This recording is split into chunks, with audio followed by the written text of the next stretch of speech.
And I am going to talk to you about the exciting challenge that I'm sure many of you have faced, which is limited power and internet access in many of the settings where we work.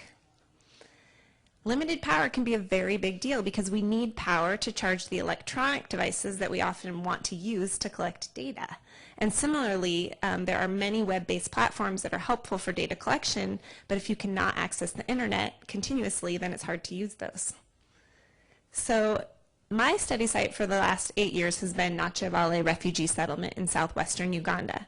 It's an interesting place. It's a settlement that's been there since 1960s, hosts over 100,000 refugees from 11 countries, mostly the Congo, Rwanda, Burundi, Somalia. It's big, 71 square miles. There's very little power. For instance, this is the main health clinic, Nachavale Health Center, and there's a large generator, but it's only on from 9 to 1 every day. And where my team works is a small building that we constructed that has no power. And so figuring out how to navigate that can be tricky. I have found some solutions that I think, after trial and error and many different ways and workarounds, I found a few solutions that hopefully you guys can also use and build on. Number one, all the electronic devices you use should be able to work with the same interchangeable battery pack, because there are now amazing small battery packs that can go with other devices that are really useful. Number two, pick an electronic device that uses as little battery power as possible. For years we've used laptops, and they can do a lot of great things, but more recently I've transitioned to tablets, and those can hold charge for even longer and charge quicker, so that can be nice.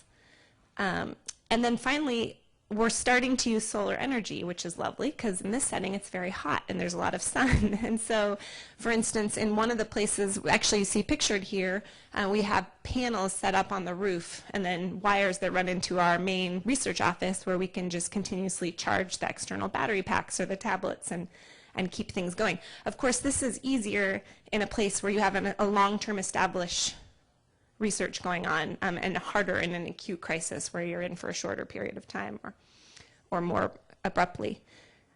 But when you do have this set up, and even when you don't, there are some great offline data collection tools that you should get familiar with. Some of them you've probably heard of: Kobo Toolbox, ODK Collect, Mobile RedCap, and you can even use forms on Excel to populate to come up with forms to collect the data. Really what you want to do is avoid paper, if at all possible. Paper is cumbersome, it's dangerous because you might lose it, and then you have to go through the either double data entry or the risk of basically entering the data incorrectly. So if you can choose an offline data collection tool, I think that's the best thing. And then internet, of course, is tricky. In Nachavale, there are cellular towers, and so you can access the internet. It's intermittent and it's spotty, so it's better to choose something that's offline. But by taking a smartphone and creating a mobile hotspot, you can access remote servers. And then if you use something that works offline, you can push the data in that way. And ends up, you can design a pretty sophisticated data collection process if you do the groundwork basically ahead of time. So happy to work with anyone that's trying to set up any of these kinds of things.